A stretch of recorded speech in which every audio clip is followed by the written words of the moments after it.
enfermedad por reflujo. Como ven ustedes, es un trastorno crónico que tiene relación con que haya un retorno de la que en el estómago hacia el esófago. Normalmente nosotros tenemos la siguiente reflujo. La siguiente. Si tú ves, me avisas, por favor. Este es el área anatómica que estamos trabajando, el esófago, la siguiente. Y esta es la mucosa normal del esófago. Como ven allí, recuerda un fondo de ojo, ¿no? En diferentes fotos, la siguiente. Entonces, el reflujo gastroesofágico es la presencia del contenido del estómago en el esófago, ¿no? Pero cuando es la enfermedad es porque este reflujo, que es fisiológico, disminuye la calidad de vida de las personas y se torna en patológico. La siguiente. Entonces, cuando hay una esofagitis por reflujo, quiere decir que hay una inflamación consecuencia de la enfermedad. Pero también, miren allí, puede haber una enfermedad del reflujo, pero con una endoscopía completamente normal. Así que, como ven, el reflujo gastroesofágico es un proceso normal, lo tenemos todas las personas después de algún alimento, dura algunos minutos y es muy eventual en las noches, ¿no es cierto? La siguiente.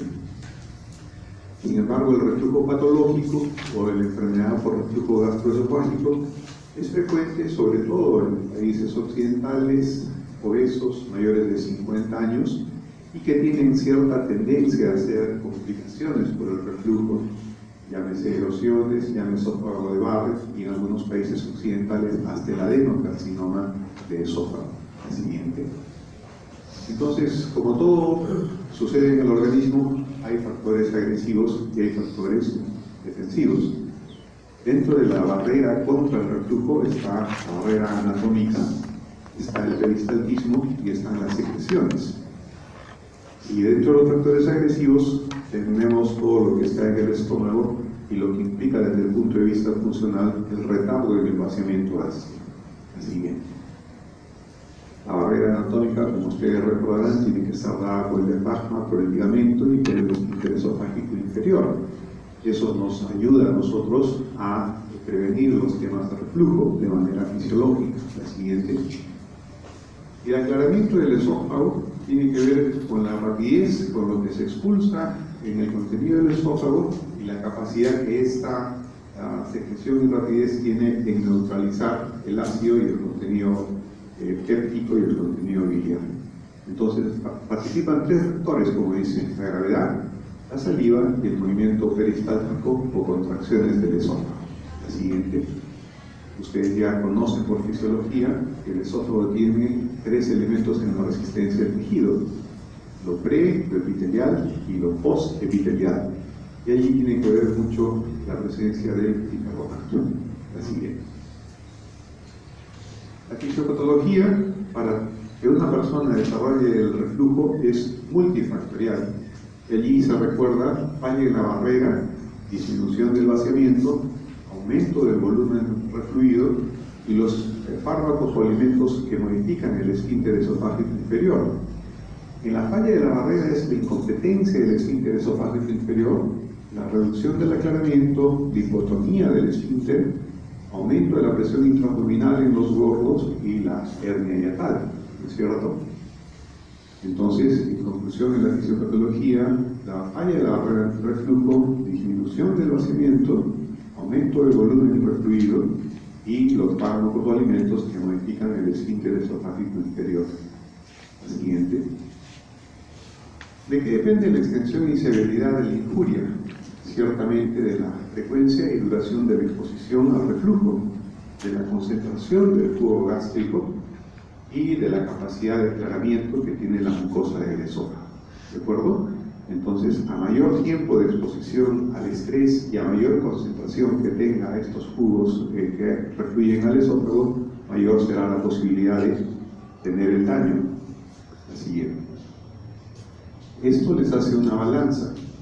Hacia el lado derecho tienen la barrera, la mucosa, el aclaramiento con los factores defensivos y los factores agresivos tienen que ver con la incompetencia del esfínter esofágico inferior, y eso hará que la bilis, la pepsina, el ácido clorhídrico ataquen el esófago.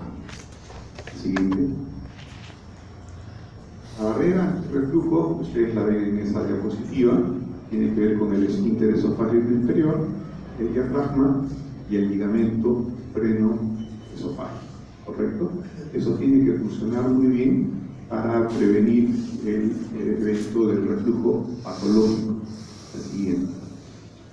Esto sucede cuando hay una hernia por deslizamiento, es decir, de todas maneras esta condición es patológica y de todas maneras la solución es quirúrgica. Es decir, cuando uno tiene una hernia ya no hay una solución médica definitiva, estamos hablando, puede haber una solución médica temporal, pero no definitiva. La siguiente. Entonces ahí tenemos la bilis, las enzimas, la pepsina, la presión intraabdominal, la distensión y el peristaltismo con la salivación, ¿de acuerdo? Modificadores, dentro de los factores que modifican el esfínter esofágico inferior, abajo a la derecha tenemos los alimentos. Por eso es que a los pacientes que tienen reflujo se les prohíbe o se les inhibe a consumir grasas, chocolate, alcohol, menta. ¿Por qué? Porque disminuyen la presión del esfínter. Al disminuir la presión del esfínter, aperturan la puerta de ingreso de los elementos y alimentos que están en el estómago hacia el esófago, ¿no? La siguiente. Los síntomas típicos, el síntoma típico es la pirosis. Esófago como síntoma típico es pirosis, ¿de acuerdo? Regurgitación y disfagia, pero los síntomas atípicos tienen que ver con odinofagia, hipo, náuseas, vómitos y en niños inclusive hasta el asma. ¿Por qué? Porque el reflujo puede llegar a comprometer las vías respiratorias y la hipofaringe, por eso son síntomas atípicos. De allí que a veces hay interconsultas de los otorrinolaringólogos con los especialistas de cabeza y cuello. ¿Por qué? Porque los problemas en esta región se originan en el esófago. ¿Por qué traemos a colación la definición de la dispepsia funcional? Miren ustedes, recordarán en alguna de sus clases que la dispepsia funcional tiene que ver con pesadez, saciedad, molestia, dolor en el epigastrio y ardor en el epigastrio. ¿Y eso qué tiene que ver con la enfermedad por reflujo? Ustedes han visto en sus clases de semiología que los pacientes no vienen con un letrero y con síntomas típicos. Es un cruce de síntomas, ¿correcto? La siguiente. ¿A qué me refiero? Me refiero a que allí ustedes ven cómo la dispepsia funcional con el síndrome de intestino irritable y con la enfermedad del reflujo se interrelacionan, se entrecruzan. Es decir, ustedes pueden tener un paciente con pirosis, pero que también puede tener dispepsia, también puede tener epigastralgia, puede tener trastorno del ritmo evacuatorio y se entrecruzan. Ya depende de ustedes ver cuál es el síntoma que predomina. Quiere decir de que la enfermedad por reflujo no está exenta de presentar algunos otros síntomas, ¿de acuerdo? Pero el clásico, el característico es la pirosis. La siguiente. Entonces, en esa diapositiva ustedes ven el epitelio escamoso estratificado que está siendo atacado por el ácido la pepsina y en balance con el bicarbonato. Y esto ataca las uniones intercelulares. Cuando esto sigue siendo atacado, la siguiente, ustedes ven allí que ya hay una disrupción del epitelio, vienen las erosiones y allí hay una anoxa, hay un daño a las terminaciones nerviosas. De allí que viene la sintomatología del paciente con dolor, con malestar, con pirosis, ¿de acuerdo? La enfermedad del reflujo gastroesofágico, algunos la definen como la punta del iceberg. ¿Qué quiere decir? Que muchos pacientes se automedican, algunos van a los médicos generales y solamente un grupo muy pequeño termina con el especialista. La siguiente. Las manifestaciones extraesofágicas, como hemos visto, el paciente puede tener reflujo y tener tos, tener asma, bronquitis, dolor precordial no cardíaco, ronquera, gingivitis, disfonía, disfagia intermitente. Son síntomas extraesofágicos. Para el diagnóstico de esta entidad tenemos la clínica procedimientos como endoscopía, radiología, la histología, la manometría y la pHmetría. La siguiente. La clínica es la que acabamos de mencionar: síntomas típicos de esófago, con la pirosis como síntoma característico, síntomas extraesofágicos. Y en cuanto a la endoscopía, lo que vemos a la derecha es una foto de la unión esófago-gástrica o línea Z. La siguiente. Cuando desde el punto de vista esofágico el reflujo empieza a causar daño al esófago, se empieza a ver como pequeñas erosiones menores de 5 milímetros y tiene una clasificación que se llama Los Ángeles A, la siguiente. Cuando dicha erosión tiene más de 5 milímetros y no se junta una erosión con otra, se llama Los Ángeles B, la siguiente. Ahí pueden ver que las erosiones ya se están juntando en esa gráfica, se llama Los Ángeles C, es una esofagitis severa, la siguiente, y aquí hay un daño severo que ya produce una estenosis del lumen, que es Los Ángeles D. En este caso el paciente no solamente presenta pirosis, la sensación del reflujo, sino también tiene disfagia. Y esta es una consecuencia seria y una complicación seria de la enfermedad por el reflujo, la siguiente. Hemos visto que la endoscopía nos ayuda a ver manifestaciones del reflujo gastroesofágico, pero también la radiografía. Nos puede ayudar una radiografía antes de la endoscopía para ver el mapa: trastornos de la mortalidad, disfunción, disfagia y dolor torácico. La hernia hiatal se ve con la radiografía. Hacia la izquierda vemos una hernia por deslizamiento y hacia la derecha vemos una hernia paraesofágica, que quiere decir que se ha metido el estómago al costado del esófago hacia la pared torácica, ¿correcto? La manometría es un estudio que nos permite medir el esfínter esofágico inferior, y eso se hace a través de una cánula que se introduce por la nariz y se deja 24 horas en la unión esófago-gástrica. La pHmetría nos valora la presencia de un pH por debajo de 4 en 24 horas, y eso nos ayuda a definir la conducta definitiva del paciente. Lo bueno de la pHmetría es que nos relaciona los momentos en los cuales el paciente durante esas 24 horas tiene síntomas con la caída del pH. Por eso se llama medición del pH ambulatorio. Entonces, estos dos estudios, manometría y pHmetría, se hacen en conjunto a través de una sonda nasogástrica y que mide tanto la presión del esfínter esofágico inferior como el pH en 24 horas. La siguiente. El tratamiento tiene que ver con la dieta, es decir, si es paciente obeso debería bajar de peso. El ejercicio ayuda. La posición antirreflujo, hemos visto que la gravedad tiene que ver con el aclaramiento del esófago. El tratamiento médico y finalmente el tratamiento quirúrgico, es un conjunto. En cuanto a la dieta, hemos visto que hay alimentos y bebidas que disminuyen el esfínter esofágico inferior, la tonicidad. Entonces evitar en lo posible grasas, café, cítricos, cigarrillo y alcohol. No comer nada sólido ni muy pesado 2 a 3 horas antes de acostarse, eso es ideal para los pacientes que sufren de reflujo. Evitar el sobrepeso y la posición antirreflujo, es decir, algunos pacientes, la siguiente, van a necesitar no tanto como esto, pero sí una posición antirreflujo, por lo menos unos 15 centímetros en elevar las patas de la cabecera de la cama, de modo tal que cuando se echen y duerman estén las 12 horas o las 8 horas o las 6 horas que están durmiendo en una posición permanente así, antigravedad. Entonces, eso es para los pacientes que tienen reflujo gastroesofágico patológico, no los que tienen reflujo fisiológico. La siguiente. No se olviden de que el reflujo no necesariamente tiene una producción en lesiones en el esófago, es decir, hemos visto que hay erosiones en el esófago, Los Ángeles A, B, C y D. Puede haber un paciente que tenga reflujo patológico, ustedes hacen endoscopía y endoscópicamente luce normal, sin embargo el paciente sufre por el reflujo. Eso es lo que quiere decir esta diapositiva. La siguiente. El tratamiento médico tiene que ver con la inhibición de la bomba de protones, la siguiente. Y entonces la siguiente, donde atacamos nosotros, es en la bomba de protones.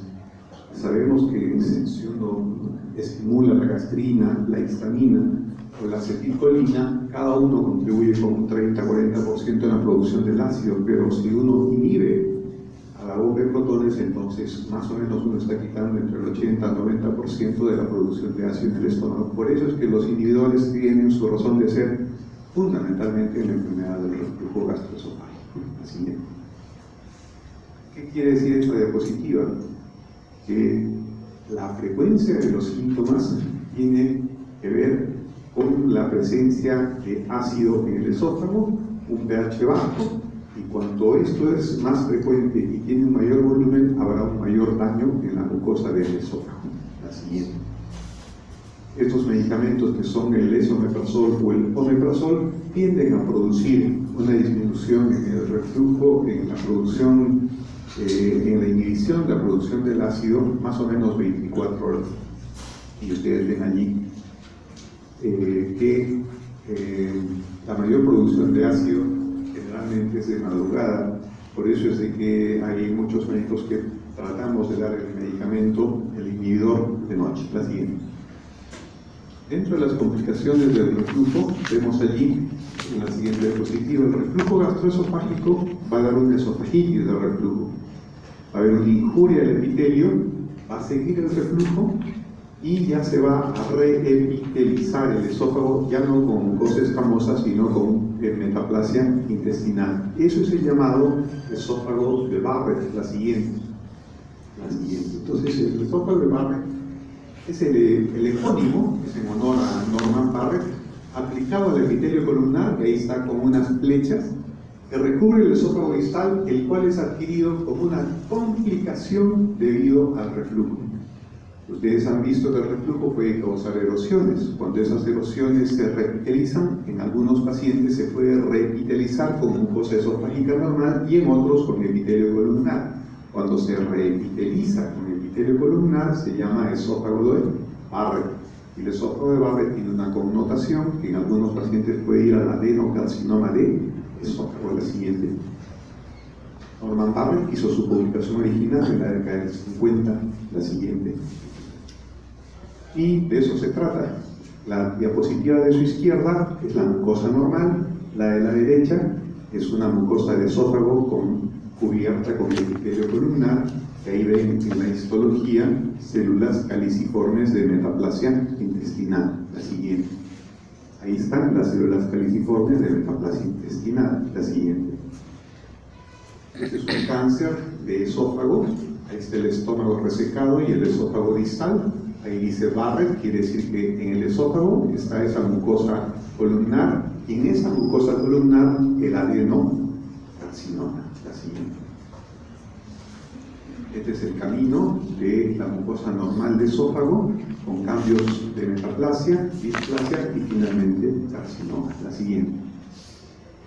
Entonces, tanto el esófago como el estómago pueden ir a través de cambios, en un caso por el reflujo, que es la razón de ser de la clase, y en el otro caso por el Helicobacter pylori, hacia la metaplasia intestinal, y en ambos casos puede llegar a la displasia y al cáncer. La siguiente. Esto es para que vean que el reflujo gastroesofágico sintomático, crónico, agresivo, puede ser un factor condicionante, como ustedes verán, al adenocarcinoma. La siguiente. Entonces ahí ven que hay un odds ratio positivo, altamente positivo, con el score de severidad y cronicidad de la patología del reflujo gastroesofágico. La siguiente. Finalmente, el tratamiento definitivo para un reflujo patológico, sobre todo si hay hernia o si es una persona joven, puede ser la fundoplicatura de Nissen, que es la que estamos viendo aquí. La siguiente. Preguntas de examen. Veamos la primera pregunta de examen. Con relación al reflujo gastroesofágico, ¿siempre es patológico el retorno del contenido gástrico al esófago? Falso. Falso. Muy bien, entonces, ¿el sobrepeso es un factor limitante del reflujo? Sí. Falso. Factor. falso, ¿no es cierto? Es un factor al contrario.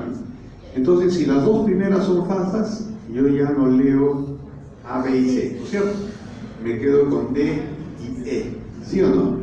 Ya, entonces si yo tengo 2B, 2B, solamente tengo que ver si la última es verdadera o falsa, y ya no leo, ¿no es cierto? Y ya no leo las... Claro, pues no pierdo tiempo. Entonces me voy ya, leo la última nada más. ¿El esfínter esofágico inferior funcionante ayuda a evitar el reflujo? Sí. Verdadera, la D. ¿Se dan cuenta? Entonces así se da examen, ¿no? No se lee por las puras la pregunta. La siguiente. Con relación al reflujo gastroesofágico, a ver, ¿cuáles son las verdaderas y cuáles son las falsas, no? ¿El vaciamiento gástrico lento predispone al reflujo? Sí. Predispone, ¿no es cierto? Es verdadero. ¿La bilis en el estómago neutraliza el ácido y previene el reflujo? No, ¿no es cierto? ¿La mucosa esofágica tiene una acción protectora por la barrera del moco que produce? Sí, verdadero. ¿El pH del esófago mayor de 4 durante 24 horas del día evita el reflujo? Ayuda, ¿no? ¿La velocidad de vaciamiento del contenido esofágico es intrascendente en la prevención del reflujo? Falso, ¿no es cierto? Entonces, 2 y 5 son falsas. ¿De acuerdo? ¿Qué factor de los abajo mencionados favorece el reflujo gastroesofágico anormal? Anormal, ¿no? ¿La producción de saliva? No. ¿El peristaltismo esofágico? ¿El perímetro abdominal aumentado? Sí. ¿Presión intratorácica negativa? Es lo normal. ¿Presencia del esfínter esofágico inferior? Es lo normal. Entonces la C. ¿Qué quiere decir la C? Se produce con obesidad. La siguiente. Otra pregunta de examen. Mujer de 26 años, natural de Tayacá, vino a Lima hace 8 meses y trabaja como empleada doméstica en su casa. Desde hace 3 meses tiene síntomas de acidez y vinagreras. ¿Qué otros síntomas nos hacen pensar que tiene enfermedad por reflujo? Meteorismo, pirosis, disfunción diarreica, ¿correcto? Entonces la idea de las preguntas idealmente es que fijen conceptos. La siguiente, lo veamos mañana, ¿ya?